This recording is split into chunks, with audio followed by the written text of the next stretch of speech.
Hello everyone. Hi, welcome to the 17th episode of INIT Talks. Hi. Hi, by the way, Papsi Man. Hi, Yvonne. Hello everyone. Welcome. So, in this episode, we have like a super duper special guest. Super special guest joining us today on INIT Talks. Meet Laura Luft. Hi, Laura. Hi. Thanks for the invite, and it's so great that we actually just see each other now in Yes. our virtual world. This is so great because, I mean, we came across quite a long time ago, it feels like already. So Mm-hmm. thanks for the opportunity and Yeah, welcome, thank chat. you. Thank you so much for making it today. Cause yeah, Yvonne. So last week, me and Yvonne, we had a chat like, oh, who should we invite for the next guest? Oh, we invite like a lot of girls in our community. Oh, why don't we bring something special for this week? Which inviting you here. So I'm looking forward to have a chat with you. By the way, so Thanks so I, much. Thanks, Yvonne. thanks Dankjewel. That was Yvonne. really good, yeah. Oh, am I detecting a German accent from Laura? Yes, by the way. So, Laura, you're from Germany, right? So, you're from Yeah, Germany exactly. originally, like born and raised, and so, yes, Exactly. Pap. Yes, so, yes, German accent from Laura. And she can talk Dutch as well. Oh, you can talk Dutch as well? So, German, Dutch. Exactly. Ja, ik spreek een beetje Nederlands. Yeah, and also a bit of Spanish, Italian, and yeah, English is literally kind of my second native language as we want to talk about that because in motorsport and especially in this world, it's just Yeah, common sense, and my day job also requires me to speak English. So yeah, yeah. that's true. All right, so Laura, so I know your name from the More Female Racers back in the day in season 4, and I remember you were the commentator of the race. And Yvonne also racing in that one. Remember Yvonne? We were Oh my racing God. the GT3, and I remember like, oh my god, that's super amazing. Like back in the day, you were like commentating my race. I was a newbie back then. Like that was my first competition in sim racing, and I was so happy. Like I won it, and like having you as a commentator. I follow you on social media for a very long time, and I've been like following your journey in motorsport and also in sim racing.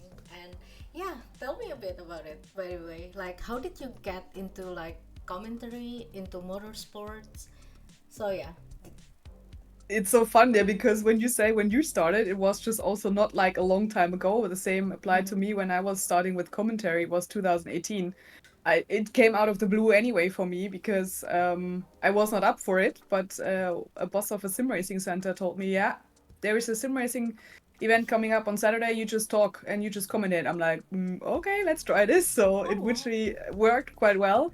But for the first time, I had no idea what iRacing was. I had no idea what Assetto Corsa was because I was not doing sim racing and even not for practice. So it was pretty new to me, the technical terms and how it worked. So I definitely wanted to learn more about it. So first, I started with training on the simulator to actually understand the software and how it works and what we can do. Mm-hmm. Yeah, and then we started from there.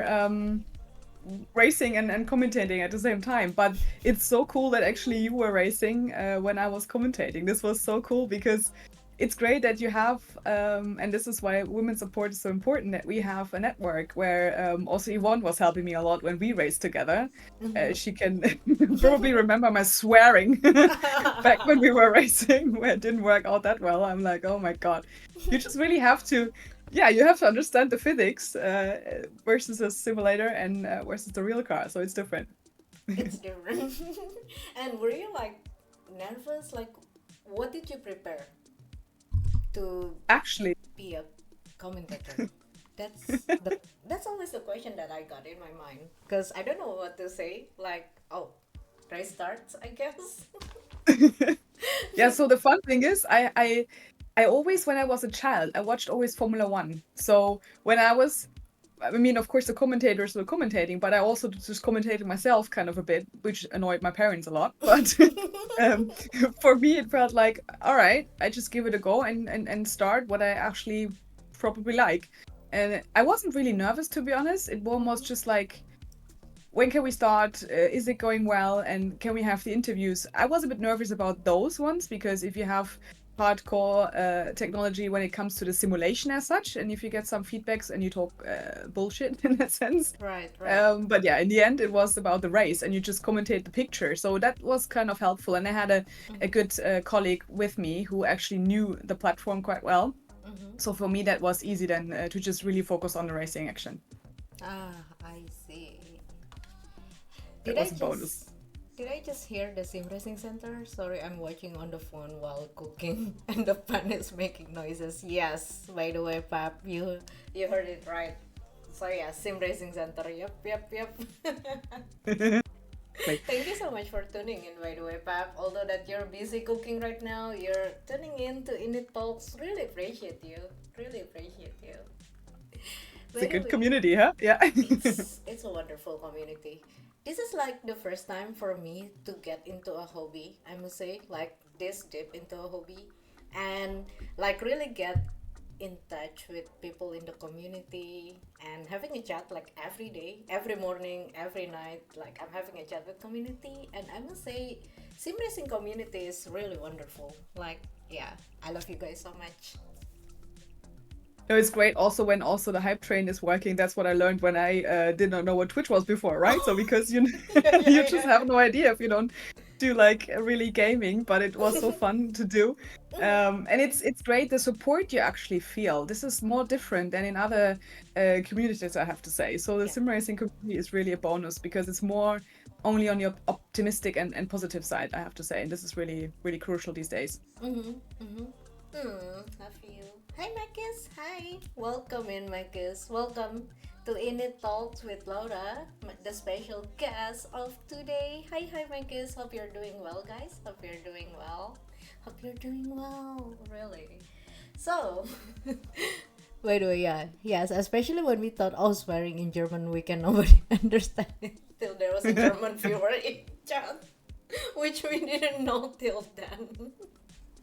Oh, that was so fun. Guess what? I was swearing all the time with the Porsche we were driving. Oh my God. And literally in these races, I was so frustrated because I really struggled with the GT4 with the tires. And then at one point in Spa, I remember that Mm-hmm. we had the double gauche, I think it was, where my PC froze and I Oh literally no. crashed. I couldn't see anything and I just heard a sound when I crashed full speed into the wall. And I said, I think my race is over now. I think my race So is over. Yeah, I yeah, don't see it, but I'm pretty sure my race is over. Yep. exactly.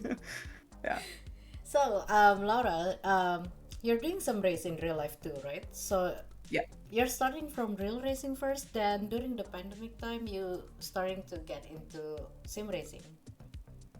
exactly. So I started pretty late with motorsport in general. Mm. So as I said, I watched since I'm 10 Formula One and all I could find on like yeah, American Le Mans Series, NASCAR, DTM, ERL, whatever was there on TV. I watched every race I could, and then I Mm-hmm. started with the age of 24 in go-karting. Mm-hmm. And from there, I progressed myself, all financed by myself as well, into racing on the Nordschleife, which is Ah. one of my favorite racetracks in the world. And since 2016, I'm on the Nordschleife and also just did some, yeah, international 24 hours races in the go-kart and also finally then also in the GT4 this year. And this Mm-hmm. is how my short and crisp. I mean, it was a long time though. When I look back, it took me quite a while to just get to that point. But Mm-hmm. um, if you really have no background in motorsport and you have to find your own way, that's why the question was you asked me before how I started and how I just actually went into this. It's hard Mm-hmm. to find the right context, I would say, right? Because if you don't Right. know who to ask and with whom to speak to, you of course do mistakes because you trust people in that sport, and it's kind of a brutal business sometimes, right? True. But in the end, if you find your own way in that sport, it's great to find the right people in the community and the best friends to race with. Right.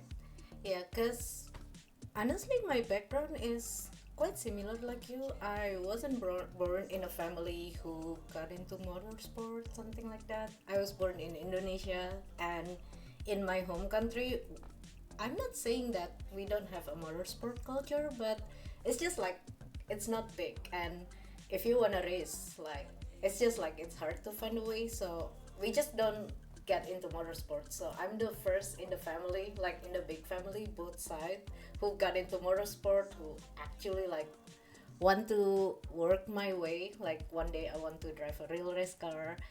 So yeah, I got a lot of questions for you about that. So yeah, so well, here's the thing. I heard from a lot of people like if you want to start getting into real racing, you have to start from a very young age. And then I heard you say like you started like pretty late at the age of 24, and that's considered as late to start, I guess. Exactly, it For some does, but people. Yeah. yeah, but first of all, kudos. I mean, you will definitely get into a real race car. I can promise you because your dedication and determination is great, and it's cool that you actually the the one who just hold the flag up. So I I want to see you in the car, and then let me know how it works, and we can do some some Ah, feedback back and forth. But yeah. it doesn't really matter. So I always say that, and it's if you look back, yes, okay, if you want to, if you start young with the age of 4, okay, Mhm. and you just have your own go-kart and you just maybe have the budget, of course, and the family networks, you maybe make it to a bigger series, sure, in a shorter amount of time because you learn faster and you are more athletic in the first places. But it doesn't really matter depending on where you want to see yourself. So if you say, for example, I definitely don't have the budget to race a single seater season, which is clear if you don't have like Right. 6 digits or more in your pockets quite easily. You can just still drive international or generally national series depending on your budget. So there is no age limit to start. And we do have people who start at the age of 40 even because they said this is a one-time dream. So for all out there, I can definitely say start. Whatever you think you can't do it, wherever the hurdles are, and people tell you no, it's not possible, you still can do it if you find your way and you know where your goal is. Is it endurance racing or is it maybe just karting? And you are realistic about your goals. Definitely you can start and definitely you can race, even if it's only one race you do, because that's what I thought. Always I wanted to do just one race. I knew it will not be just one. I knew that from the beginning when I was sitting in the car. But you can make it. Hmm. So start. Live your Start. dream. Yeah, start. Right. Don't be afraid to start, but be realistic with your goal as well. So, yeah. Hi, by the way. Oh my god, Gobi. Hi, taking notes. Oh my god, the fellow more female racers here. Hi. Oh my god, Gobi. Hi. Oh my god, welcome to INIT Talks. Welcome. We are having a chat with Laura. And yes, we. So I was just asking a question to Laura about how do. If I want to start getting into real racing, where do I start? Where do. Yeah, something like that. And by the way, guess what, Laura? So Alu Gobi, I don't know if you're familiar with her name. I'm I pretty know. sure, right? Yes. Oh my god, she's Hi. here. So she just won her first IRL race. Like I think it was last month, right? Last month. So it was her first time getting into a race car, and she won it. So she totally nailed it. She is sending it like I'm super proud of you. Super super proud of you, Gobi. It's Okay. amazing. And you see how it is. You just don't have to overthink it. You just do it because you are also in racing, and in sim racing is a great preparation for the actual race in a real car. So the more precise you are in the simulator, and we know that from multiples of one champions. So Mm-hmm. it's possible. Right. Right. Yeah, that's what I'm doing right now. Like I'm trying my best to spend a lot of time in the simulator to gain experience, to gain sit time, to get to know the track because you can learn the track from the Yeah, simulator, right? So yeah. yeah, I'm trying to like gaining experience first before I'm throwing myself into a real race car and yeah. Oh, Which here's a track would you drive on? Which track would it be? Do you know already where you want to start? Which is your first and foremost racetrack, and which car? Do you know that? Mm, okay, if I get a chance to drive a real race car one day, I wanna drive the NASCAR Cup in Watkins Glen because I like it. Amazing. I like driving a stock car. I love driving in oval, and I love driving an oval car in road course. It has its own That's challenge. amazing. That's true. That's true. So It's cool. just amazing. See, I want to see Elz racing with Iron Dames. Yes, please. I'm Me into too. that. I'm into that. sometimes I'm feeling like not like insecure, but sometimes I feel like I'm starting out late, and sometimes I feel like, okay, I don't have a family or anyone in my family who got into motorsport. I'm the first one, so it's kind of scary sometimes to be the first one who step into something new. But I got a lot of people supporting in the community every day, inviting me to race, like telling me that I can do it. Sometimes it makes it a little bit easier day by day, like Yeah.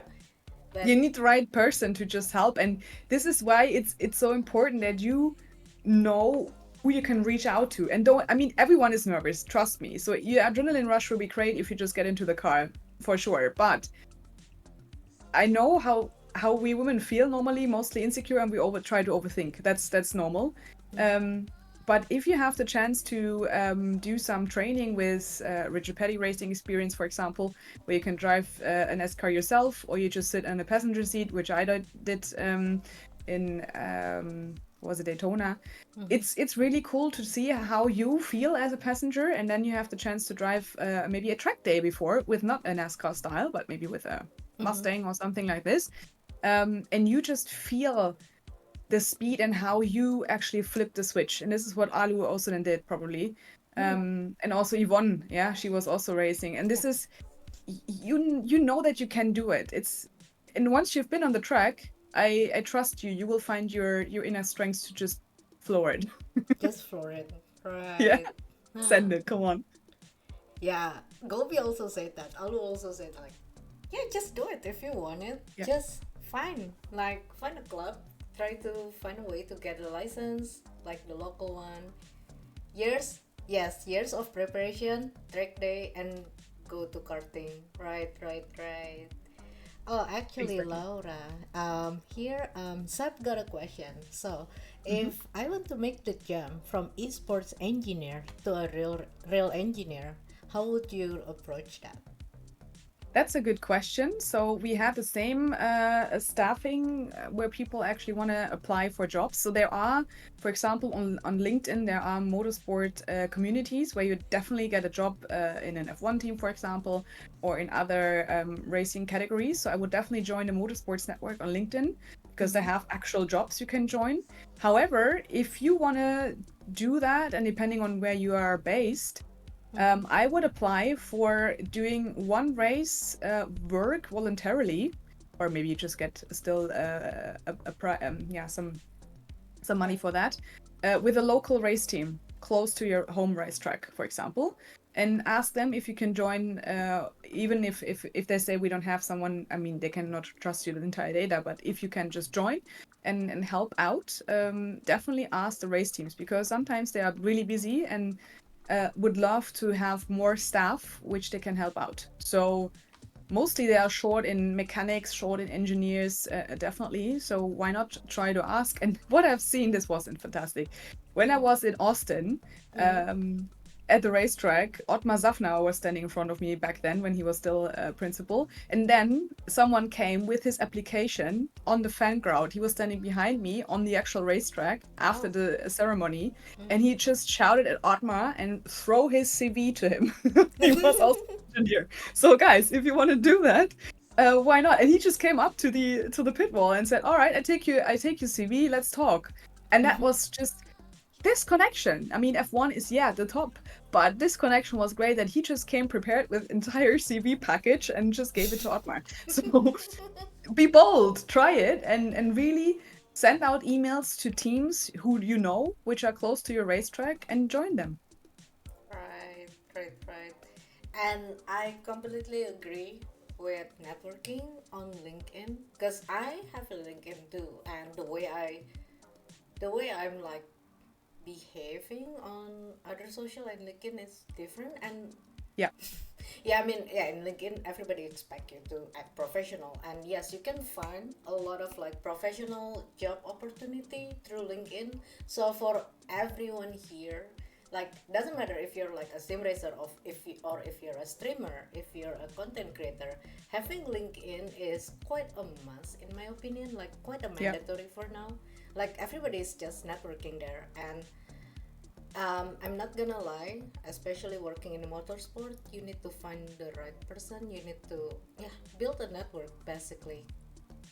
Exactly. And you need to try as well. You need to be willing to just do something out of your own budget, your own pockets for the first time. But if you just come with the passion and the determination you have to actually volunteer for something and do it, people really give you the chance in the end because they see you're hard worker. And also an example, we do have one engineer technically on our F1 Paddock Club Expert Host team, and he transitioned from racing cars to the boat. So it doesn't really matter. Yeah, so he literally also does now the boating series with them. So it's great to see that the parallels are different and or sometimes the same, especially when it comes to engineering. So whenever there is a gap and you think like, well, is this a step back or it's completely different, just try to get into these networks because once you're in, you're in. This is the crucial key. It's with all jobs, but try to connect, as you said, with high caliber people from the industry. Right. Yeah, true. Because, yeah, I mean, it's not just in motorsport. I feel like in professional building a networking is like, it's a must in every field. Oh, time Yeah. to search for teams near the. Oh, that's the name of the track that I could never mention. Lausitzring, Oschersleben, very good. Seb, I can tell you, if you're close to the Lausitzring on the 24th and 25th of August, there is the DMV NES 500 series and all the other series around the DMV. This is Germany. If you're there, come because there are tons of race teams, and this is actually the series when you're close to Lausitzring. Come there and connect with the teams. I can definitely tell you that. See, Pep. To see Pep, go Pep. You go Pep. You go Pep. You wanna be a real engineer? Time to shine, Pep. There's your chance, Exactly. Pep. Take a chance. Take a chance. Don't overthink like me. Just go. You go as well, Els. Come on. Yeah, You go. yeah, I will, I will, I will. But right now, honestly, cause I'm focusing on, well, honestly, after I won the more female racers, my focus kind of switched from competing into content creation, streaming, and stuff. So that kind of take like a lot of time and focus for now. So it's not like I'm kind of living my dream to become a real race car driver, but I'm kind of like, okay, so now that I'm working, I'm doing my best, like I'm trying to build my profile, I must say, like on the internet, on social media, networking. Then I feel like when the time is right, then I'll get into it. I think that's like my plan for it. I don't know. What's your plan, Gobi, about it? Oh, we had a chat about it. No, but it's actually like this because when you it's the same when you look at Gewisse, for example. She is also quite heavily involved in sim racing, and she's still with Male competition, I guess. Yeah. And also joins the M2 Cup now in Zolder with other females. So it's just back and forth. So once you're in the industry, and there are not so many super pro sim racers, still try to train and still try to keep sharp on your skill sets because sometimes also even for the Le Mans virtual 24 hours race, they sometimes really search for females, really because there are not so many. Yeah. So if you, and the same comes with streaming. I bought a streaming PC because I thought, yeah, Laura, you will stream your race one day. Yeah. Guess what? I have no time, no idea how to set it up, so I'm definitely out of streaming for the moment, right? But at one point, like you just have a lot of in your portfolio to offer. So you have already streaming experience, you have your accounts ready, and also you can race. I know it's tough because you try to make money with it, of course, and also you have to work on that. But when I was doing the social media part for my race team back then, 2017, I never thought that I will be actually racing with them one point because I have to first earn the money for that. Right. But I was visible in the paddock all the time. So if you're visible in the pit lane, if you're visible around, if you have a media vest, and if you do content creation, people tend to know you because you'll be there every weekend, being bold, and then your name will drop.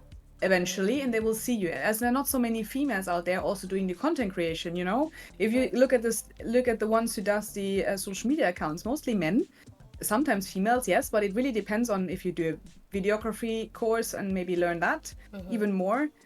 You can build a network on this portfolio, and it's great that if you have the chance and be at the racetrack constantly, you will be visible and your name is there. So go for it. And I know it's hard and you will sacrifice a lot. That's what I also did in my career. No vacations, having no other hobbies, which I had to stop with. But it's worth it if you know this is your dream. Yeah, I mean, that for me, it doesn't matter if it will pay off in the end or not, but at least I've tried. That's what I have always in mind. Like, okay, if I failed, I don't care. At least I've tried. But then I think for now, for my real race car experience, I need to just jump into it. Like, let's go. Yeah. Yeah. So when I had my first race on a Nordschleife, my team manager said to me, "Well, you need to have 100 laps on a Nordschleife." I said, "Well, yeah." I had 4. So 4 laps on the Nordschleife. So literally this is nothing. If you look at all the all the drivers who just do thousands of laps on the tourist drives, I never did that. I had only 4 laps and then I went into it. I mean, this track is 25 kilometers long if you think about like the 24 hours layout. So learning all the corners, knowing where you are, which speed, what to enter in the rain with a new car. And I did it. And you just, at one point, and this is so crucial, of course, the first 3 races, I was just mostly panicking and overthinking everything. I didn't even talk back to my team on the radio because I was busy doing other stuff in the car. So I was like, all right, if that's going to be like the next races where I cannot really relax in the car, this is not worth it. But there was one crucial point when I stopped to think, because I said, okay, right now, breathe, find your rhythm. And this moment it clicked. So then I knew, okay, now I have to just go with my flow. And no matter what people think, no matter how much pressure I put on myself that I want to have the best lap time and whatever. No, just focus on your step and then you can be free. And this moment on, this was the best ever. And you will find it as well. When you're in the race car, maybe the first 3 laps are horrible. Yeah. But if you just pause your brain, you will really enjoy it. Oh, I cannot wait for that day to come. Like, because at least for me right now in the simulator, sometimes you have, or I have that feeling like when you're like chasing someone, when you feel that adrenaline, you know, like I feel that in the sim, and I really want to experience that in real life. Like one day, it's amazing. Yeah, I bet like, oh my god. It's a hyper focus you get because you feel like a cheetah running after your meal because you really focus on the next car in front of you or the second one, and then you try to find a way. Okay, how can I pass this person in the car in front? How can I do it? And you will find your way quite easily. And once you've done this one, it's a walk in the park. So when I had one race, we had a really shitty qualifying, so I had to start right from the back. But I had my first race start. I was pretty nervous, but then when I had the formation lap, I was chilled because you were waving all at the fence and the marshals, and I nearly forgot to do my two lane gridding because I was busy waving at everyone. But then you have the lights got green, and I was like, wow, this is the race start now, and suddenly you feel like everything is in slow motion because you can wave your way through, and I overtook like 20 cars already to the first corner because everyone as well was just busy doing other stuff. So they didn't push the throttle as much as they could. I was like, okay, I'm overtaking a Porsche. What's happening to this guy? Doesn't matter. Go for it. And you will have the best feeling. You cannot compare this with anything else. Trust me. Right. Oh, wow. Oh my god, I cannot do it. I want to. Like, I really want it. Like, we do a funding page for you now. Go fund Elz, please. Go fund Elz. Do some hype trains, you get some more points, and then we just get you into a race car, please. Yeah. I want it. Okay, I will try my best to start it out like this year, like later this year, like after summer. Very good. Like, yeah, because summer is just like way too hot here. I mean, sitting in a race car is like super hot, right? I heard. I know. It could be like more than 100 degrees Fahrenheit. So it's like crazy with the suit and everything. Ooh. It's a sauna. It's a sauna? Yeah, trust me. Yeah, and we had one race car where you actually had to turn on the heating to cool the engine. So I was sweating in my seat, and we had to have like 30 degrees in the car. So I was literally on top of it. It was 30 plus 60, like nearly 90 degrees Celsius. So Oh. I was sweating. But if you then progress to the high caliber race cars, and this year I was driving the M4 GT4 BMW, Mm-hmm. we have a seat cooling, which is so cool, and the air Oh. conditioning is top notch. So then if you just be like driving the high class Mm-hmm. cars, it's just feel like you're premium. This was amazing. Really. A fancy ride around Yeah. Nürburgring. El's gonna be a GT3 driver one day, even though she See? says she's not a GT3 driver. I'm not. I don't like driving the GT3, but I will never say that don't wanna drive the GT3. Any car, if any race team give me a chance to drive a real race car, any car, I will take any car. Do it. I will take Do any it. car. And It's not like everybody will get a chance to drive a GT3. If somebody give me a GT3, I'll be like, okay, let's go. exactly, let's do it. Yeah. All right. By the way, Laura, speaking about your racing career, so you started from go karting at the start. You started from go karting, and then, yeah. How does that work? By the way, from go karting, and then slowly like getting into a real race car, getting into the GT4, getting into, yeah. I have to say, go-karting is great in that sense because you have a physical strength which you don't so much need in a race car, I have to say. I mean, depending on which ones you do. I mean, single seater, completely different, yeah? But Mm-hmm. physically coming from a go-kart and driving 24 hours races, where you are sitting 2 hours in a car, it's bumpy, you have bruises all over the place. This is more physical demanding than driving a 24 hours race for 1 hour 50 minutes, depending on how big the tank is, in Mm-hmm. a GT car, right? So this was pretty chill. I thought, oh my God, this will be super complicated, but it was not really. It's more like coping with the traffic if you drive endurance races. But if you do sprint races, even though karting is, for my sense, more physical because you have a longer time in the car, but it's good because you learn, I did also a lot of sprint races with go-karting. You learn how to defend, Mm-hmm. which I'm good at. And you Ah. learn how to wait until the right moment for an overtake. So to be smart, that's what you need to do, because we see some who don't care about the prize money, they don't care about the price of the card actually, because they don't pay it.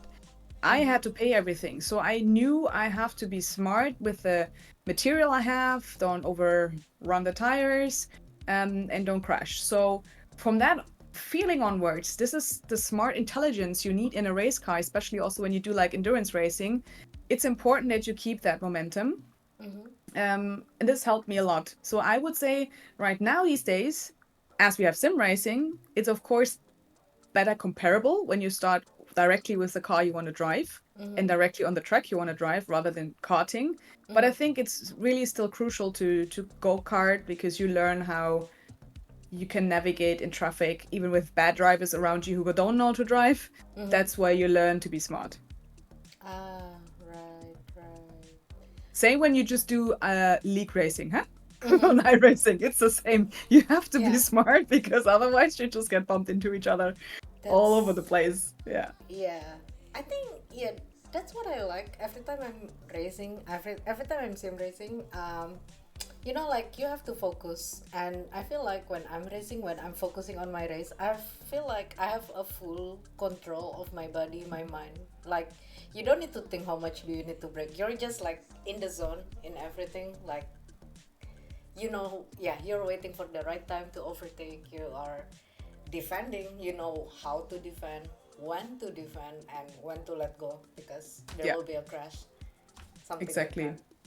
Yeah. And you get to have this smart, intelligence way of analyzing other drivers, analyzing the strategy in a race, and also being multitasking available and possible to do that because you have to talk to your team managers, you have to talk to others. When I was doing my first sim race, I was so confused because normally in a go-kart nobody talks to you, right? Because you Mm-hmm. have either no radio and you just wave the boards and you have to look out for signages out on track. This is more where you focus on yourself. But if you're in sim race, you just have a community behind, or even with 6 people in chat, and they constantly talk in your ear, even you are driving. So Mm-hmm. that's also good if you just practice this. because then you can focus on other things. You can just detach yourself from listening to what people say, and also then actively only tune in and be ready for everyone else to just commentate when you are actually having to do something. So it's good if you have this kind of ability to structure your race, I would say that. Right, right. Anyway, Taylor, oh my god, Taylor Mills, thank you so much for the rate. Thank you, thank you. Oh my god, I really appreciate you. Thank you so much. And welcome everyone from Taylor Stream, Taylor Community. Welcome to INIT Talks. We are having a special guest today, Laura Luft Racing. Laura, welcome everyone. Welcome, welcome. Very nice to have you all here today. Hi. Thanks so much. It's been really nice having a chat with you, Laura. Really, I'm super happy. Thank you so much for making it once again. I keep on saying like thank you for making it, because yeah, it's been a really nice chat. And also, the chat that we are having right now is just not for me but also for everyone, because I remember a few weeks ago, me and Alu Gobi, we had a call on Discord. We had a chat. So basically, Alu wants to start getting into real racing. She wants to get into real racing, and so we had a chat like, how do I start like building my profile on social media? How do I become a content creator, something like that? Because um, being a content creator is almost like alongside with being a race car driver. At least that's how I see on internet right now. Like, you need to have like a social media presence to present yourself as a driver. Like, driving itself is not enough. You have to like work on your profile also. That some people kind of forget that that's also important. Like, yeah, I'm trying to like telling everyone, like my friends also who also like, yeah, who just start getting into streaming, or want to get into content creation, building a networking and building your profile on internet is also important, because how are people going to see you if you don't It's a have. full-time job. Yeah, it is. And the thing is, it's not only about like really having your Instagram up and running or doing some TikToks. Is you have to be on every platform. And as you mentioned, also LinkedIn for business purposes. You also need to have this if you want to make like valuable contracts. And yeah, you have to create your follower base, and it's quite intense because that's a full-time job, as you know from your jobs. It's quite hard because you always have to find new ways of content creation anyways. But Yeah. if you want to be a complete driver, I mean, some even don't have it because they think like, well, I'm good enough and I don't have time for that, or they outsource it. But if you have only like 3 pictures and never done a video, or you just don't talk about yourself, then you just have money to just race. But I would say if you want to start and getting more exposure, it's definitely good to have the full set of everything on social and on the professional networks, definitely. Right. Yeah, so Alu, yeah, here's what I'm doing on my social. So here's like a little tips that I can share. Hopefully this is useful for everyone here in the chat, in the community, in the stream right now. So yeah, I have my LinkedIn. I must admit my LinkedIn is not very active, but I do have a LinkedIn, and I'm trying my best to, yeah, be active there, like leaving a comment, leaving a like, or replying to a chat, something like that, networking. And then Instagram, well, Instagram, TikTok, YouTube is mostly for everything visual, everything visual. Every video, race replay, everything from your stream, put everything on Instagram, TikTok, YouTube. But for me, it's kind of hard for me to keep up with everything, all platform, and also for INIT, Screen to Speed, and my own channel. So what I'm doing in my own channel is I find which platform is the best, is work best for my profile, for Elz Indriani. In this case, mine works better on Instagram, so that's what I maximize first. Then the rest, I'm still posting, but it's not as regular as my main social media. But yeah, try to be consistent. Try to, yeah, try to be consistent. Try to keep telling everyone that you exist in this world, as in like keep posting, keep posting. So yeah, that's how you start building your follower base. Follower base. That's how you start building your community. And once you have like a circle, a community, and your content is people see you like having an active profile, I must say, then yeah, there's like the opportunity from the brand, from the company will eventually come if yeah, that's how I see it.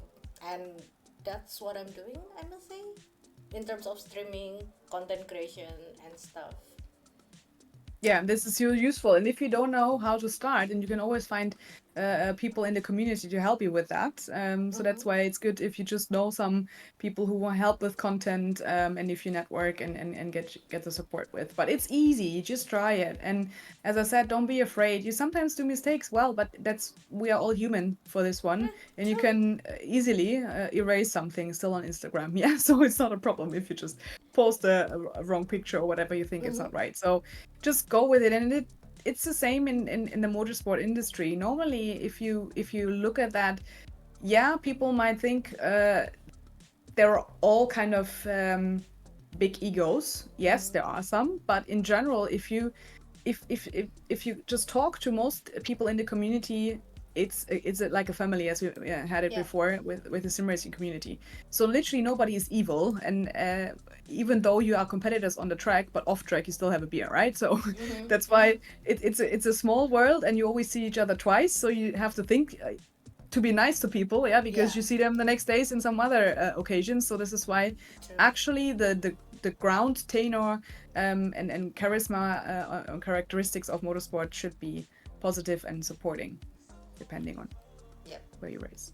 Positive and supporting, right? And I completely agree that motorsport, sim racing is a small world. Like everybody knows everybody, pretty much. So yeah, having like a good presentation of yourself, as in like, yeah, don't be a bad person, as simple as that. Like be a good person. Social Exactly. media. And also, yeah, it's how you just come across and give support to each other. And it's the same when I see the comment from Yvonne. She said Nordschleife is a great track. Yeah, Nordschleife is also a small family. So there definitely everyone knows everyone and each other. So this is definitely the small entire world where you can't hide, I would say. You can't hide. You can't hide. The fear is real. Yeah, the fear is real. Yeah, but we got this, Gobi. We got this. So yeah, Gobi. Sometimes like we had a chat like me, Gobi. Like sometimes Gobi like sending me a link like, oh, I want to post this video. What do you think? And I will be like, oh, I will cut this part, this. So yeah, if you guys have any question, I will try my best to reply at your chat, speaking about content and stuff. If I could help, I will help. Laura, is there a style of media you've seen works well in F1 or ring paddocks? Definitely, it's always quite tricky for a driver to bring your own TV crew, because that's the most important thing. Credentials for photographers, which you bring extra in, or videographers, is quite scarce. So normally teams have accreditations for one photographer or maximum two, which is kind of rare anyway. And if you have a videographer, you have to pay a lot to get the license to film. But however, it's what people want to see in the life of a person coming to the racetrack, prepare for that. And if your team has no videographer, then you can bring your own, but you have to pay it. So this is especially also, there is no social media accreditation still at all the racetracks. It's just like you have two sets, videos, photos. And social media is so much more. It's talking about reels, it's stories, it's short, it's crisp, it's different. So of course the professional media agencies, even especially also in the F1 paddock, it's really limited. So it's only a few people who are allowed to do that, and photographers have to go a lot of under scrutineering and have to understand where to be, because it's there could be mistakes in every second. So being in the wrong place is clear that it's not going to happen, especially when you are broadcasting on and having like a huge major race.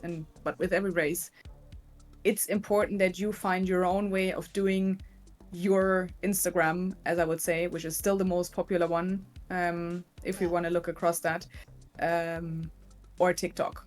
Because people want to see your daily preparations, they want to see your training and how it's behind the scenes. Yeah, and this is what you cannot really capture so much in pictures, but with video creation. But as I said, it's quite cost intense. Right. And speaking about the daily content, it doesn't have to be a fancy production. It doesn't have to be like, oh, big camera, something like that. Using your phone is like enough. It's like more than enough because people prefer to see a raw content right now. Something like, okay, it's nice to have like a super cinematic content, but people don't care in the end. People just want to see something daily, something that easy for you to produce, easy for you to make, and just post it. So yeah, don't think too much about speaking about content. Your first 20 contents. Okay, here's what I heard from someone. This is a very good line.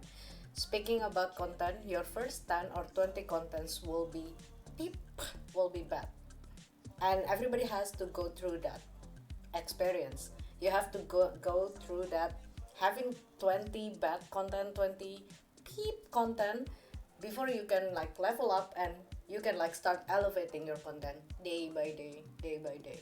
Because I remember, by the way, Alu, when I first starting to creating a content, my camera still bad. I was just using like a $50 camera from Amazon. It's so blurry, the audio is bad, everything is bad, but I posting it, I keep on posting until now. I can say like it starts to like improving, speaking about my content, my gaming content. So yeah, just do it. And it doesn't have to be like super fancy, super high production. As Laura said, like yeah, people want to see your daily life, like the behind the scene, like what are your preparation for, yeah, you want to get into your next race, what are your preparation, gym preparation even, or yeah, a lot. There's a lot. All you need to do is scrolling for hours, not gonna lie, scrolling for hours, Yeah. looking for inspiration, try to, oh, maybe this work, oh, I like this style of content, oh, this suit my style, okay, I'll become that person. you know it requires hours of scrolling, really. Sometimes my mom just like, oh, why are you like scrolling, like almost like half of the day you're just like scrolling. Yeah, I'm making Working. content. You make me look like my job is just scrolling, but I'm scrolling for content. It is a job. It's really a job. I can tell you. When I was in the pit lane working for the team and doing social media, I was nonstop on my phone, and everybody was just yelling at me when I didn't pay attention to the cars coming by because I was still doing a post, right? Yeah, And the marshals, they made fun of me like, "You're always on the phone. What are you doing?" I'm like, "Yeah, creating content for Instagram. This is my entire job for 8 hours now." And they're like, "What?" And I'm like, "Yeah." this is my So, job. Scrolling is the job. Yep. Sometimes I feel guilty, like, oh my god, I'm scrolling for hours, but sometimes, and then I remember, like, oh yeah, I work on social media, of course I'll be like scrolling all the time. yeah, no, it's important, and I mean, still, I'm sometimes really tired of doing the next thing and just put my face into a camera, and it's all like selfie style, and again, my face. So Oh yeah, it's I it's feel that too, yeah. Like, yeah, but same pose again, oh my god, I'm like, oh my god, I need to, you know. yeah, but Yeah. it's that sometimes, and then I think, wow, I had the best post. Remember when I just did the shooting exactly in the rig I'm sitting in the Uh-huh. dark? I said, wow, I just get my photographer there. We just make a lighting scenery. It should be looking cool. You get some more Mm. clicks on that. Hmm. Mhm. Why is your picture so dark? Yeah, because I'm sitting in a sim rig and I'm And as I'm driving at like, night. So, but I'm like, oh, this cannot happen. I mean, I just paid for that picture to be perfect, and then it's not worth it. And if I look shitty, tired, and put a selfie up, then I yep, get more likes. And I more don't get it. likes. Yeah, I feel But it's that how too. it is. Yeah, like when I'm like making like a good video, okay, I got likes, I got views and everything, but the video that got most likes and most view on my channel is like something that unexpected, something that I Mhm. didn't even prepare. So yeah, Yeah. don't think, just post. Don't think, And a just good post. comment is not wait for everything to be perfect, just start. Exactly that is. Well, yeah, Exactly that. true, true, true, Jim. I completely agree with you with that because most of the time, speaking about content creations, something that stopped me most of the time is the feeling of everything has to be perfect for me. But yeah, no, It's the nothing is same when you perfect. start in a race car. You cannot be perfect, and the expectation. It's so funny when we talk about that a bit. When we are females, everybody thinks like, oh, she's a female, she must be good because otherwise, why should she be here, right? So this is the first impression we sometimes get, and then they're like, oh, why didn't you put the car in pole? Uh, it's my first race, so I maybe have one or Yeah. two races to learn, right? So the expectation is quite high that you're always perfect at everything from the start, which you cannot because it doesn't really matter if you're female, male, or whatever. It's you cannot be perfect from the beginning. You have to start from one thing and then you can improve and get better at it. So it doesn't really matter what gender you are. It's really about getting the experience. The same with social, as you mentioned. You first have to start and then you know, okay, this worked better, this worked not. And you improve yourself and find your own style, even though as well you have to find your own personality, not copying too much but trying Not to see copying. Yeah. bits and pieces are quite good. How can I make my own path with it? Your own style with your own Yeah, personality. Don't lose your exactly. personality because yeah. I mean, Yeah. I'm not saying like you cannot copy something. Speaking about content, I mean you have to look into inspiration. You have to look for inspiration. You have to scroll to look what's the trend, what works, what not. But don't like yeah. My tips for the content creator is like don't like copying it like plop, plop, you know what I mean? Yeah, don't lose yourself. Like try to improvise. Like keep it, like keep it your style and keep like yeah. Try to look for inspiration. Keep on looking for what's trend because right now, especially in social media, the trend can it's just like a highly fast trends. Like 2 weeks and then oh something new. Every 2 weeks, everything is like change. Every 2 weeks, every 3 weeks.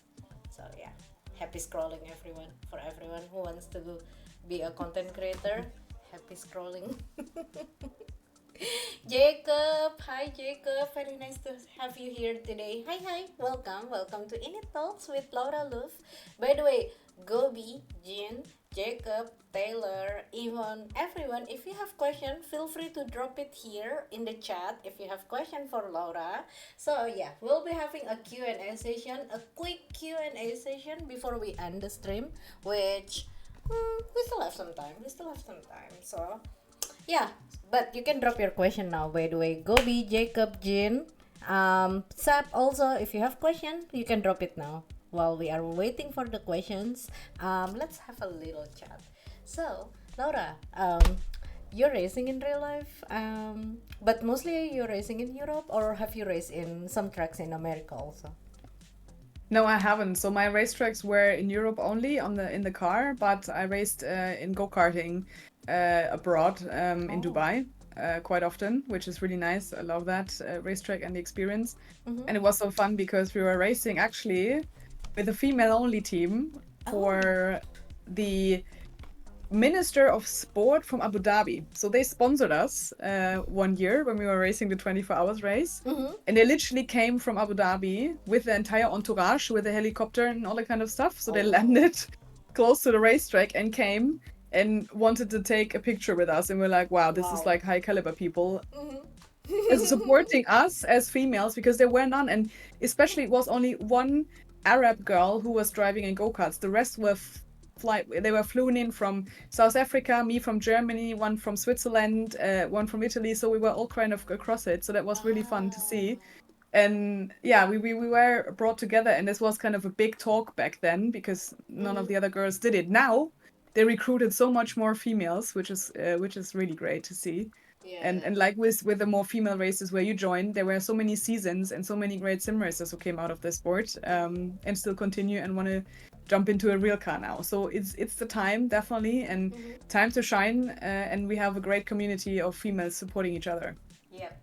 So to all the girls here or Jean, everyone here, if you know all the any girls who wants to get into sim racing, who wants to like get into competitive part of sim racing, please tell that girl that we have Screen to Speed coming up real soon, the Fall Cup coming up because the summer is almost end.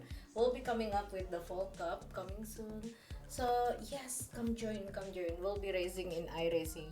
iRacing, let us, by the way, let everyone know that Screen to Speed is the female only competition in iRacing, Gran Turismo, in F1 also. So we are trying to cover like many platforms as much as we can, because I believe there's a lot of girls out there who plays racing games, but it's just that maybe they're not on iRacing, or maybe they're not on Assetto Corsa, or maybe they're just playing on console, just playing Gran Turismo or F1, which also fine. So that's our job, to like to provide like all platforms, so like all the girls feel welcome, because everybody starts somewhere. Not everybody is like starting from PC. Some girls, like they're just playing Forza for casual, and if they want to Exactly. start to get into it and they feel afraid, maybe like if they got into the mixed competition, like the mixed race kind of thing, mixed league race, I mean.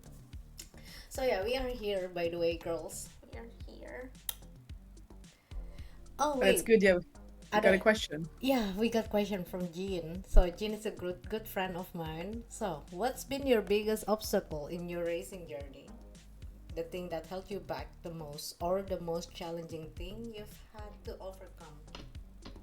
Yeah, I have to say the most challenging thing in the first place was as you mentioned before, being afraid of failing, and not being good enough for myself, because I have a high standard for what I have to do. This is what I put myself the pressure on. Uh, it comes with a perfectionism which you cannot reach, but I have my standards I want to follow. And then I started with go-karting having no connection. So the impressions you always get in the first place was, oh, why are you here for? Ah, you have only experience of 10 minutes race and you just join a 1 hour race, you will lose. Okay, so the the expectations from people around me were so low on myself that I felt like, oh, maybe I'm really not good at this. But you always get comments, and this is what's really important. You always get comments from people who are envying you because they think like, well, she should not do this, why is she here? Or it doesn't matter which gender in general, but it's more like, why is this person doing that? Because I want to do it myself, I can't do it myself. So it's more like being jealous that you have the chance to do it. So this is the first evil mindset some people have. But Yep. once you overcome this negativity, and which definitely holds you back in the first place, this is the most crucial part. It's more about your brain, and it's more about the comments you get even on social media, because we know these days if you say something wrong, you just get a shitstorm. And this is the negativity you it's this is the biggest obstacle you can have, um to just yeah, not start racing. Then that's what I had myself: doubts, fears that I'm not good at, that I'm not winning, not competing. But this is all wrong. It just lies with your mindset. True. True. What's been your proudest moment or most fulfilling experience in racing? Oh, good question. That's a really good one. Yeah, I can definitely say the best racing moment in karting, I have to say, was when I was winning in my first year with my team the third place in a championship, because I never expected it to actually win a championship from the first, Yeah, yeah, from the beginning. from the So that was beginning. kind of cool. And what has topped everything now was being on the podium last year at the 24 hours race, because it was my first 24 hours race in a in a car on the Nordschleife. Wow. And I always wanted to so badly drive this race, and we became third. And this was, you can't describe that. We had like the last 3 laps, we were pouncing back and forth in the pit lane. We were just off and up and down. Nobody could stand still from our team. We were yelling, hoping that nothing goes wrong on the track. We were just, yeah, screaming into the radio. And this was just the excitement we had. And the driver, we felt like so much pressure ourselves. And the driver had even more pressure in the car because he didn't want to throw it away. So in the end, we were all like crying when he came out of the car, because this was such a relief for him and for us. And we were like, oh my God, we did it. So this Oh my feeling god. was insane. Oh my god. I Yeah. bet 24 hours race. That's crazy. It's the best. The best. Yeah, And speaking I about miss the them. race, are you like specializing yourself into an endurance race because that's the thing that you like in racing, or Yes. So I just always wanted to do endurance racing because it's great if you can be with a team together. Because I like to have more people around me, not driving 20 minutes and then the race is over, and you have just these rivalries on tracks. And literally in the lower categories where we were racing, it was really a negativity sometimes on track because it was a battle between who paid most, who had the best equipment, and then who was just financed by someone who knew someone, and you were the loser in the end. So it's a negativity feeling you have when you just do some right, sprint right. races, and the time in the car was for me actually too short. So I always wanted to drive minimum More. 1 hour. You Yeah, want to drive because more? because then you can find your rhythm in the car, and then you can improve rather Right. than just driving 3 corners. You just think about it and be yelling at the last laps anyway. But if you have 1 hour, you can just be mad at once in the car, but then you try to improve the next lap. So, Yep. and I like to have this feeling to win and lose with the team. So you cannot describe how cool it is and how much connection you get with the mechanics, the engineers, with everyone around when you actually prepare for that, and the entire team who is responsible for your car is winning in the end. It's not the driver only, Yeah. it's the It's the entire team. crew. The Yeah. entire crew. Right. Yeah. If you could behind the wheel of any car in any series, what would you choose? Oh, Oh, which great questions. which series, which car, anything. I'm talking about, of course, a 24 hours race again. The ultimate way would be to drive Le Mans one day Oh, in an LMP. That would be like the best ever. I know this is completely outrageous and it will never happen. But if I could choose, even a 24 or 12-hour race in a GT3 must be thrilling. So that's my ultimate dream weapon. It depends on which GT3 we talk about. Of course, I love BMW, as most of you might know from my profiles. So the M4 GT3 is cool. But I also would like to drive a Lambo at one time. So these are the two brands I would say I want to drive. Oh, and guess what? It's not a Porsche. But you never say never. No, but this would be like amazing. And you just when we quickly had an exchange over the chat before, which were my favorite tracks I was driven on or had like Spa, Assen, Ascari, and all that kind of stuff. Bathurst is also one of the tracks. It's on my bucket list for a long time and probably will stay there forever because yeah. that would be a cool track to drive on once. But I mean, I'm quite lucky that I can drive on the Nordschleife, don't get me wrong, because that's the best track, of course, in the world for It's now. But everyone's dream. Everybody yeah, here that I interviewed yeah. in INIT Talks, almost everyone said they want to go to Nordschleife one day. So yes, you're living our dream, Laura. Come and visit us. Come on. I'm Next planning to year. go to Europe. I'm planning to go to Europe, but I cannot tell when. But I can Let have me a know. chat with you behind the camera. But yes, I'm planning to have a trip to Europe. So maybe. Let me know. Let Yes, me know. yes. I will let you know. And not sure if this question is already asked when you were away. Oh, no, I don't think I've asked this question. So, from Yvonne, your goal in racing, commentating, and your work with the F1 experience. I have to say, if I choose my actual day job to swap, because my day job is being an event manager, for those who might not know, I work full time in this field and organize events and congresses, and F1 is just my second job I have, besides commentating, which is my third job. I would definitely swap my first and main job, being an event manager, definitely if I can work full time in F1, because that's a dream from when I was a kid. Since I'm 10 years old, I always wanted to work in F1. Now I have the chance to work in the paddock with the F1 Expert Host team, which is pretty amazing. So if I could change my first job to work in F Formula One, of course I would do that. But giving up commentating, I won't do it because I really love it. I like it. And I've literally, because I never did that, I never counted how many commentaries I did already since 2018 when I started. And I did this before our talk. And I nearly have 200 races I commentated on. since Wow. 2018. So this is, I never thought it's so much already. So Wow. That's a lot. I love it. Wow. Yeah, I would not trade. Would you like to be a commentator for Screen to Speed? I would love to, yes, of course. I would Oh love my god. to. Yeah, Yep, if you yep, send me yep. the dates, Yep. let's see if that works out. I really hope it works out because I know you travel. So Jean, and I see, by the way, I see, hi, I see, hi. Welcome to INIT Talks with Laura. Welcome, welcome. So yeah, wait, do you have any regrets about anything you have or haven't done during your time in racing? My question goes after this. Uh, well, I would have a regret if I would not have started. That's for sure.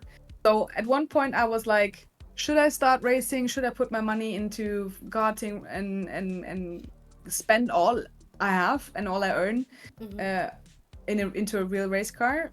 I would never regret that decision because it was the best in my life. I could do that.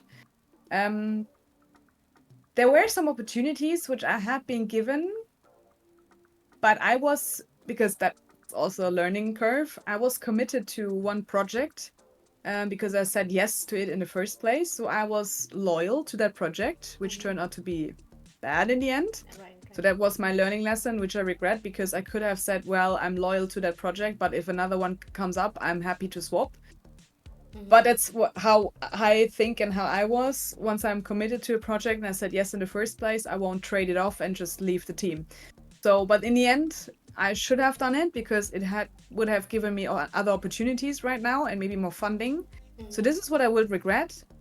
But it was at that time, and it is still against my principles to be like, once you decide to stick with something, you just have to follow it. So that would be the only thing which I would regret in racing. But other than that, I can't say. For now, I'm happy. Of course, I would love to race more, but it's all about the budget.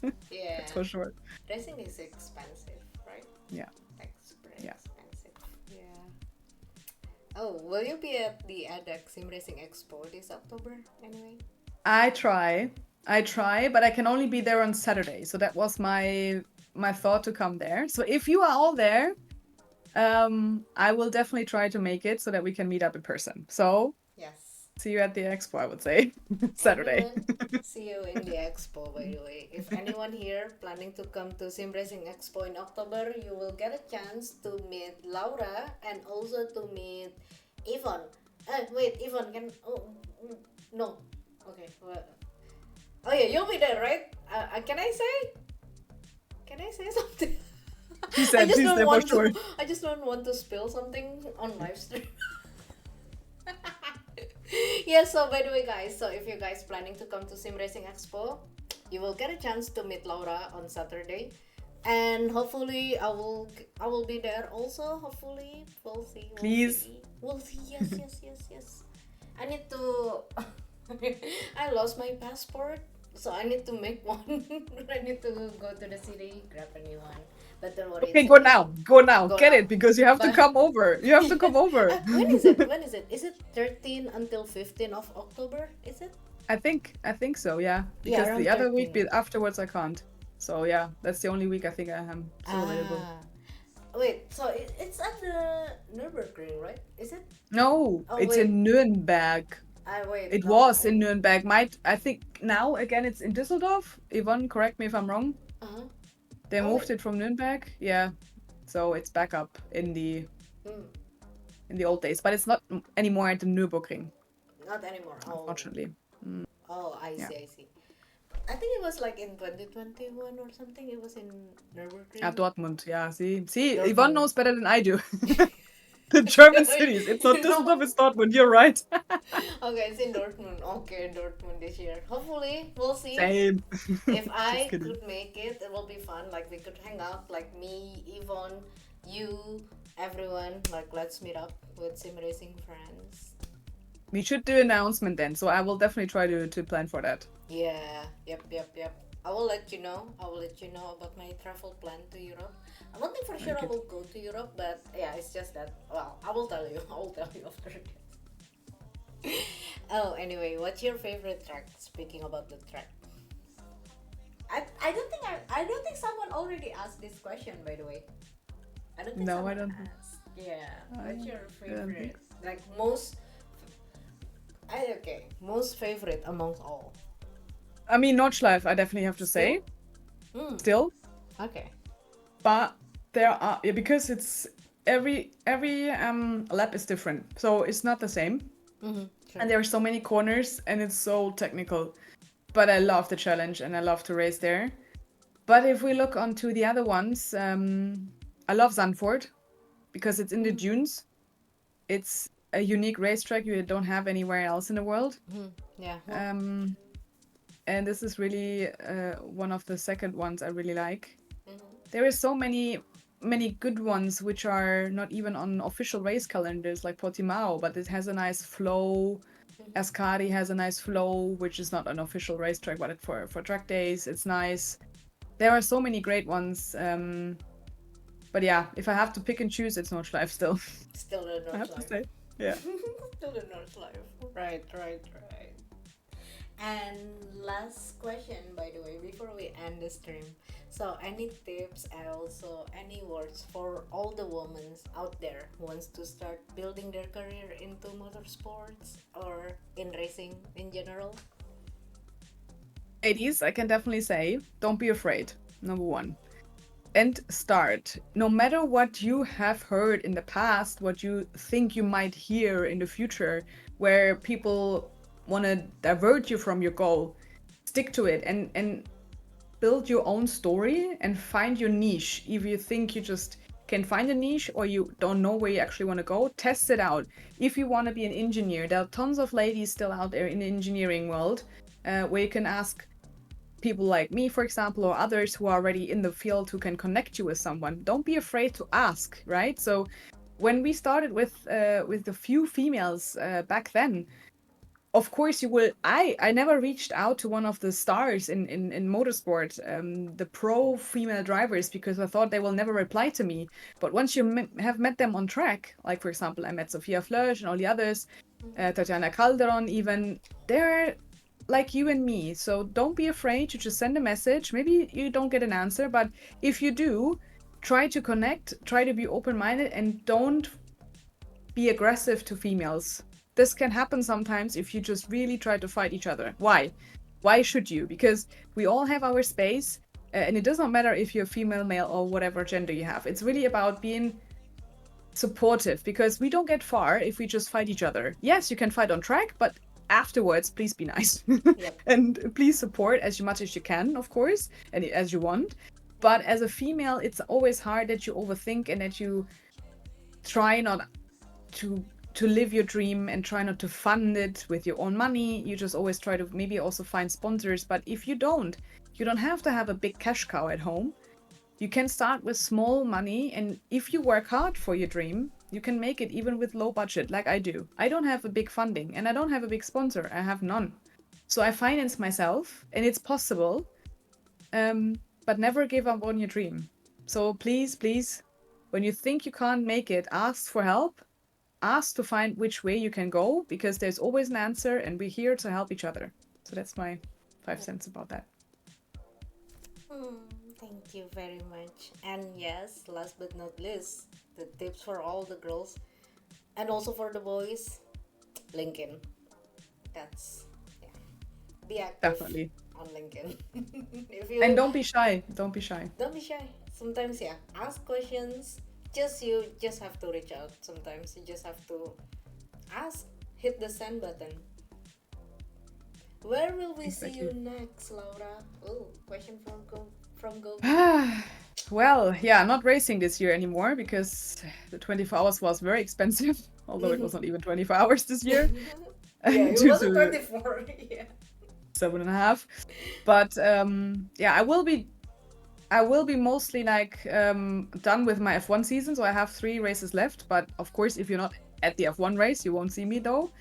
I will, however, be at the Nordschleife this weekend. So if someone is around, I'm attending the Oldtimer Grand Prix as just a participant. So if you want to just meet me there if you want. Come around. I just hang out in the pit lane and enjoy myself once not working.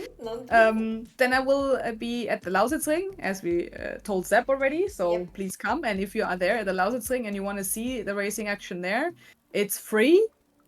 You just come, and you have 2 days of action, Saturday, Sunday. It's on the 24th and 25th of August. 24 This and is where you 25. can, yeah, this is where you can see me. And then, yeah, this is mainly it. Then you will probably hear me on YouTube because the ADAC Sim Racing Cup is up and running then shortly. So I will be commentating, but it's in German. I will be commentating that one.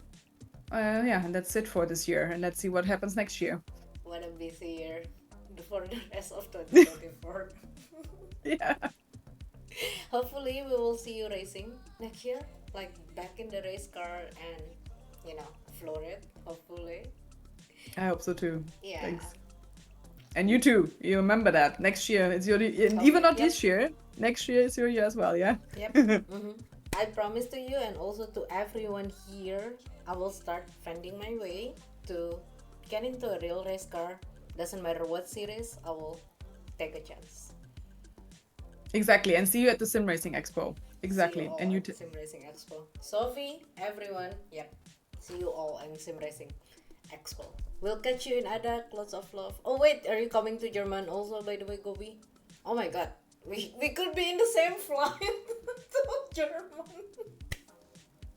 Huh? Oh my God, let us know, everyone. If anyone here in the community, virtually. It's okay. But if anyone here in the community, in INIT community, if anyone lives in Europe planning to come to Sim Racing Expo, why don't you guys arrange a meetup? Everyone, talking in the group chat, meet up. There's a lot of sim racing setup, I believe, there. So you guys can test out a lot of sim racing setup. Can have a virtual race in real life. It's going to be fun. I really hope one day they will have it in America because I don't know. I don't think we have it in the United States. So I hope they will. No, but there was a project where someone actually reached out from the States. Maybe you can find out more about that. They were called Bank Knuckles. They actually wanted to do that kind of setup where they have sim racing trucks with several seats, and there you can have some championships where you actually race against each other. That was the plan they had back 2 years ago. Yeah, but unfortunately I never heard back. But yeah, maybe they just need to also get the funding for that one. But this will be actually cool because then you can race in the community against each other also back in the States. So hopefully that will be built up. Because the sim racing community is actually growing here in the United States. So yeah. It's really growing, so we just need to have that kind of event, that kind of expo for sim racer. There are plans for America. Oh, GG. Oh my God, yes, please, if they have it, if they're planning to bring it to America, oh my God, I will come. Bro, I'm coming. Yeah, sim racing expo. I've never been to any expo. Well, you should definitely then come to Germany first, and then you can bring the concept. Why don't you bring the concept to the States? You then tell everyone how to do it, huh? Right. Yeah, I can go and bring the concept to the States. Wait, did I know this already? No.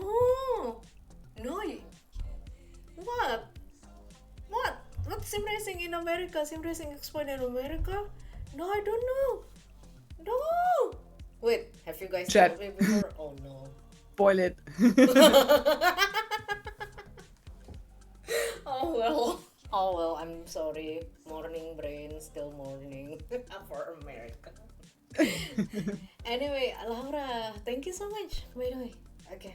Thanks so much, Elz. It was amazing. Thanks, community, for the great questions you had. And if you have any more, just you can just ping me on Instagram, connect with me. If you need anything else, let me know. But thank you so much for the great questions, and you invited me to this great to this great series. Thank you. Thank you very much. By the way, Laura, if anyone here wants to follow you on social media, let us know your username and everything. Any social media, feel free. Okay, by the way, follow each other. Follow. Thank you so much. Thank you. Everything is Laura Luft Racing, right? The username. Yeah, mostly. Yeah. And if Yeah. you don't know anything, then you just go to laura-luft.com. This is my website. And there you find all the social media links on the Everything. lower page at the bottom, everything about my career, where you just took some snippets out for social media, which is great. You have read my resume. This is so great that for the preparation you did. It's amazing. Thanks to Yvonne. Thanks so much. Oh my god, Yvonne, we made such a great team this week for Laura. Like, Thank you guys. Really I'm, appreciate it. yeah, so I'll be working on the clip after this. So that's what I do. After I'm done with streaming, I'll be like straight working on the clip. Straight working on the clip. So, yes, by the way, if anyone here kind of missed the start of the interview or something, you can follow us on social media at INIT Esports because we'll be posting the clip from the interview on our social. Thank you so much, by the way, guys, for watching. And I will see you guys next week with a new guest. Ooh, another guest. So, I will see you guys next week. And Laura, thank you so much. Have a great rest of the evening for you. And Thank guys, you. have a great rest of the day for everyone in the US. And have a great rest of the evening for everyone living in Europe, in Asia, and somewhere else. Alright, guys. Bye bye. I will see you guys. See you guys next week. Bye bye.